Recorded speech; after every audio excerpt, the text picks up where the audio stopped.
അസ്സലാമലൈക്കും. ചില രക്ഷിതാക്കൾ മക്കൾക്കിടയിൽ വിവേചനം കാണിക്കാറുണ്ട്. ഇത് തെറ്റാണ്.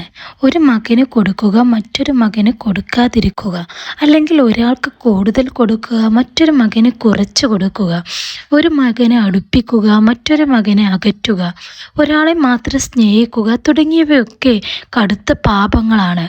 ഒരു മകൻ ഒരടിമയെ സമാനമായി കൊടുത്ത പിതാവിനോട് സല്ലല്ലാഹു അലൈഹി വസല്ലമ ചോദിച്ചു, നീ എല്ലാ മക്കൾക്കും അടിമയെ കൊടുത്തിട്ടുണ്ടോ? അദ്ദേഹം പറഞ്ഞു, ഇല്ല. എന്നാൽ നീ അത് തിരിച്ചു വാങ്ങണം. നിങ്ങൾ മക്കൾക്കിടയിൽ നീതി പാലിക്കണം, അള്ളാഹുവിനെ സൂക്ഷിക്കണം. നിന്റെ എല്ലാ മക്കളും നിനക്ക് ഗുണം ചെയ്യണമെന്ന് നീ ആഗ്രഹിക്കുന്നില്ലേ എന്നാണ് നബി സല്ലല്ലാഹു അലൈഹി വസല്ലമ അദ്ദേഹത്തോട് ചോദിച്ചത്.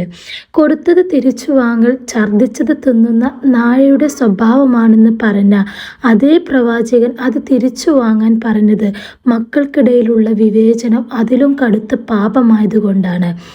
ദാനം, ധർമ്മം, പാരിതോഷികം എന്നീ ഇനങ്ങളിൽ മക്കൾക്കിടയിൽ വ്യത്യാസം കാണിക്കാൻ പാടില്ല.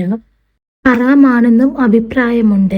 ഇസ്ലാമിൻ്റെ ഈ സുന്ദര നിയമം പാലിക്കാത്തതിനാൽ ശിഥിലമായ കലഹങ്ങളൊടുങ്ങാത്ത എത്രയോ കുടുംബങ്ങളുണ്ട്.